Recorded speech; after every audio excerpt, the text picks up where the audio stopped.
Food allergy is a chronic disease with an important impact on the quality of life of patients and their caregivers. Thank you all for attending today.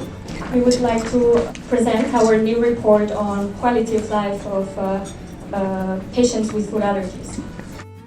The only effective treatment at the moment is avoiding the food you are allergic to while carrying your emergency medication in case of a severe reaction. Therefore, patients need to be well informed. However, public places like restaurants, bars, cafes cannot always deal properly with food allergen management, and information are not clear and can be sometimes misleading.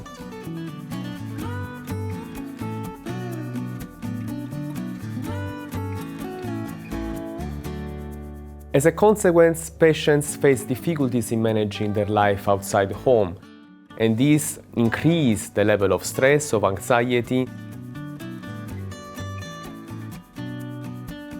The regulation adopted in 2011 is very important in terms of access to information on food, but unfortunately the law is not fully implemented, and people with allergies, with intolerances, vegans, vegetarians are not fully protected according to the law. So we need to fully implement the law, and we need to guarantee those people their rights.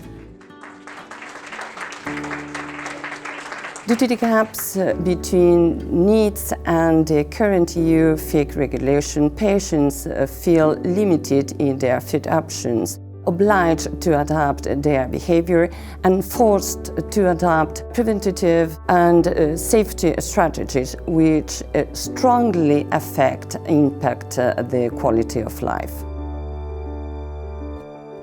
There is an urgent requirement for effective communication between healthcare professionals, patients' organizations, food industry representatives and regulators to better approach to protecting food allergic consumers.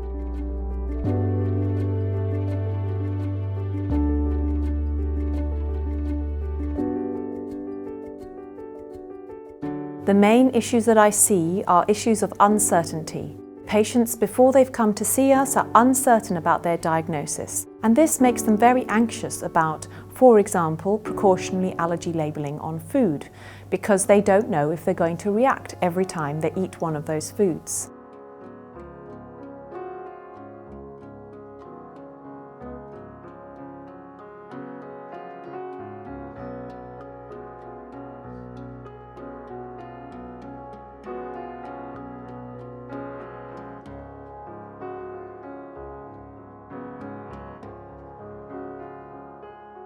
These things require increased education for patients, increased resources for allergy diagnosis, and being able to predict the threshold of reaction.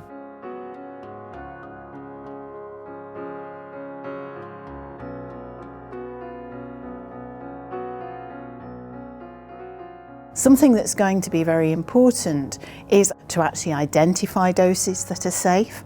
Another research gap reflects to the validation of those doses. What we do is we pick the dose that we think is safe for the majority of food allergic subjects, and we give it to them and check whether it only gives very mild symptoms.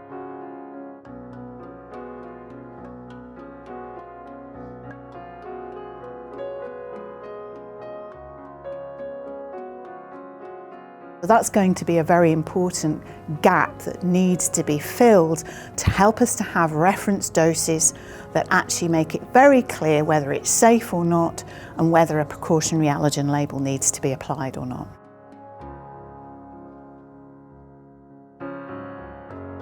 Better food labeling policies will improve the quality of life of patients and their caregivers, will avoid episodes of discrimination and social isolation, and will prevent life-threatening events.